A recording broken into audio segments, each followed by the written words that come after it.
আসসালামু আলাইকুম রহমতুল্লাহি ওবারাকাতু। আমি আছি মোহাম্মদ নুরুল আমিন। আমি আপনাদের মাঝে তাজবিদের ক্লাস দশম পাঠ পর্যন্ত অর্থাৎ মদ পর্যন্ত ক্লাস নিয়েছিলাম।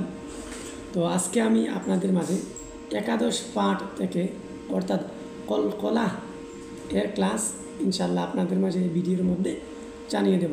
আপনারা এই ভিডিওটি দেখলে কলকলা কাকে বলে, কলকলা কিভাবে করতে হয় এবং কলকলা সঠিক উচ্চারণ কী, কলকলার হরফ কয়টি, কলকলা কত প্রকার, সেগুলো নিয়ে আজকে আমি এই ভিডিওর মধ্যে আলোচনা করব।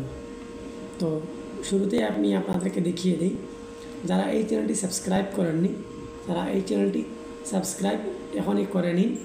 আর এখানে দেখতে পাচ্ছেন আমরা প্রথম থেকে দশম পাঠ পর্যন্ত একটি প্লেলিস্ট তৈরি করেছিলাম। এখানে সর্বশেষ পাঠ হচ্ছে মাদ।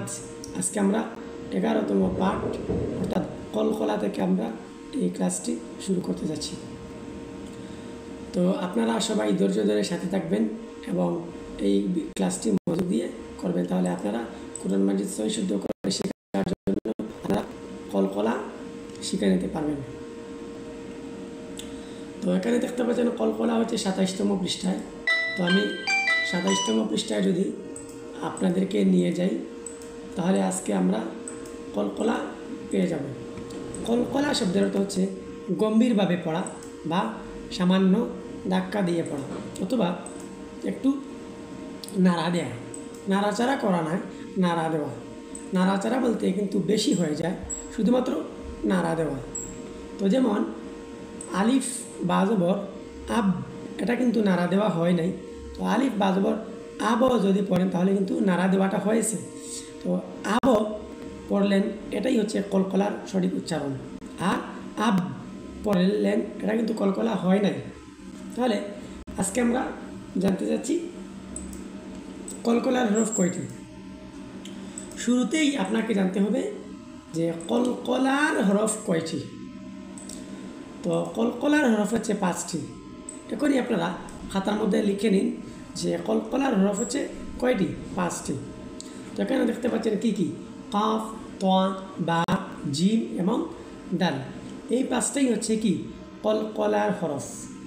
তো কলকলার হরফ যদি সাকিন হয় এবং থামার সময় ওয়াকফের সাকিন হয় তাহলে এই 5টি হরফকে গম্ভীরভাবে পড়তে হয়, গম্ভীরভাবে নাড়া দিয়ে পড়তে হয়। যেমন সব হরফগুলোকে আপনি আলিফ দিয়ে পড়েন তাহলে কীভাবে হবে, আলিফ কফ জবর আ ক, আলিফ তোয়া জবর আ ত, আলিফ বা জবর আ ব, আলিফ জিম জবর আ জ, আলিফ দাল জবর আ দ। এভাবে আপনি কলকলা উচ্চারণ করতে পারেন। তো আমরা আজকে শব্দের মধ্যে কলকলার হরফ ওয়াক্তের সময় আসলে কীভাবে পড়তে হবে সেটাও জানিয়ে দেব, শব্দের মধ্যখানে আসলেও সেটা জানিয়ে দেবো এবং শব্দের মধ্যখানে আসলে সেটা জানিয়ে দেব। আরেকটি টিপস আপনাদেরকে দিয়ে দিই, সেটা হচ্ছে কলকলার হরফ যদি মোটা হরফ হয় তাহলে মোটা করে কলকলা করে পড়তে হয়, আর যদি মোটা হরফের আওতায় না পড়ে তাহলে বারিক করে পড়তে হয়। তো কলকলা হরফের একটি সমষ্টি শব্দ আছে, সেই সমষ্টি শব্দ কী যদি জেনে থাকেন তাহলে আপনারা অবশ্যই কমেন্ট বক্সে জানিয়ে দিন। তো কলকলা হরফের সমষ্টি শব্দ হচ্ছে কুতুবুজাদ দিন। এখানে দেখতে পাচ্ছেন কাফ তজবর কুতু বা পেশবু কুতুবু, জিম দাল জবর জাদ দাল দুইজের দিন, কুতুবু জাদ দিন। এই কাফ তোয়া বা জিম দাল এখানে কয়টা হরফ, এখানে 5টা হরফ। এই 5টা হরফই হচ্ছে কি কলকলার হরফ। তাহলে এই কলকলার হরফ পড়ার নিয়ম 3টি আছে। কলকলা করার নিয়ম কয়টি আছে, 3টি আছে। প্রথমতই হচ্ছে কলকলা অর্থাৎ তাসদীদ যুক্ত অবস্থায় হলে এবং সেই অবস্থায় থামলে তাকে কলকলা করে পড়তে হয়। যেমন বিল হক, দেখতে পাচ্ছেন বিল হক, এটা হচ্ছে প্রথম নিয়ম। দ্বিতীয় নিয়ম হচ্ছে কলকলার অক্ষর সাকিন অবস্থায় ওয়াকফ করলে তাহলে কি হবে? মুহিত। দেখতে পাচ্ছেন লাস্টের তোয়াটা কিন্তু কলকলার হরফ। আমি এখানের মধ্যে কিভাবে আওয়াজ দিয়েছি, মুহিত।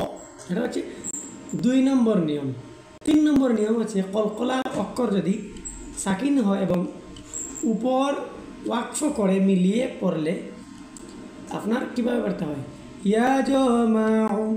কলকলার হরফ যদি সাকিন হয় এবং ওয়াকফ না করে, ওয়াকফ করার দরকার নাই, যেভাবে আছে সেভাবেই পড়েন, শুধুমাত্র অক্ষরটা সাকিন হয়ে গেল, তাহলে কিভাবে পড়বেন? ইয়াজমাউন, ইয়াজমাউ।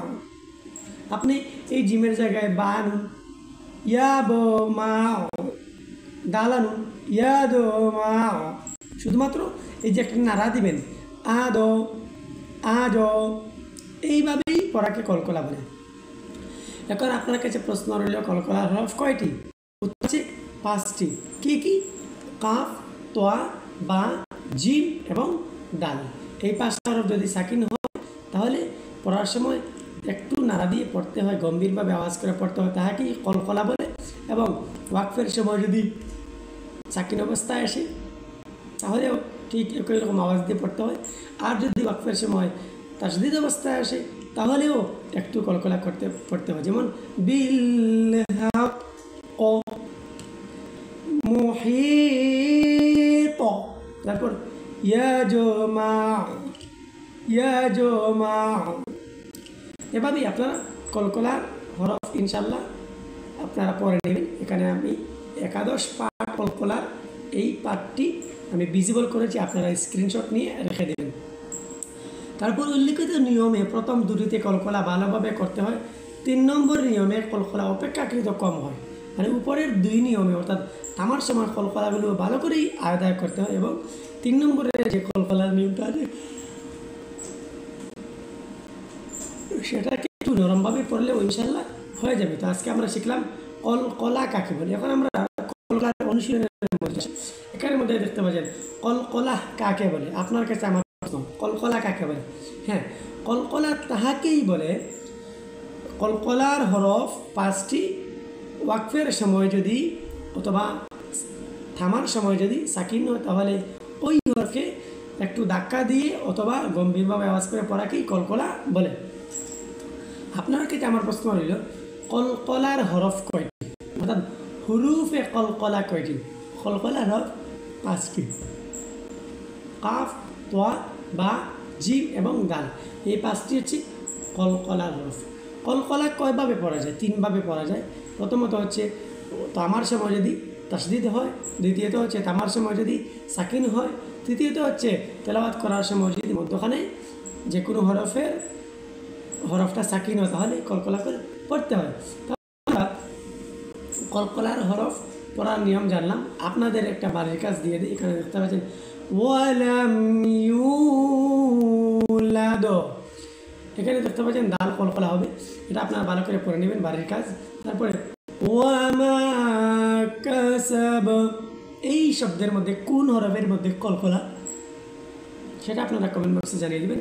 তারপর আবসার, এই শব্দের মধ্যে কোন হরফের মধ্যে কলকলা করেছি সেটাও জানিয়ে দেবেন। ইবতাও, কোন হরফের মধ্যে কলকলা করেছি জানিয়ে দেবেন। এখন এই শেষের 2 হরফের মধ্যে কলকলা আছে কিনা আপনারা কিন্তু সেটাও জানিয়ে দিতে পারেন, বাট আমি বলে দিচ্ছি। কুফুয়ান, এখানে কোনো কলকলা আছে না, এখানে কোনো কলকলা নেই। বাট আহাদ, এই দালের মধ্যে কলকলা হবে। কুফুয়ান আহাদ। তো আজকে আমরা কলকলার নিয়ম জানলাম একাদশ পাঠে। তো আমরা আগামীতে ইনশাল্লাহ ওয়াকফ নিয়ে কথা বলবো। যারা এখনও এই ভিডিওটি দেখেছেন তারা মনোযোগ সহকারে দেখবেন এবং নোট করে নেবেন, স্ক্রিনশট নিয়ে নেবেন। আর যদি আপনারা এই কিতাবটি আপনারা পেতে চান তাহলে অবশ্যই আপনারা প্লে স্টোরের মধ্যে গিয়ে আপনারা সার্চ দিবেন কায়দা সিপারা ও আদিয়া মাসনুনা, এটা আপনারা ডাউনলোড করে নেবেন। তাহলে এই সমস্ত বইগুলো আপনারা পড়তে পারবেন। তাহলে এই ভিডিওটি আজকে এখানে শেষ করে নিচ্ছি। আসসালামু আলাইকুম ওয়া রাহমাতুল্লাহি ওয়া বারাকাতুহু।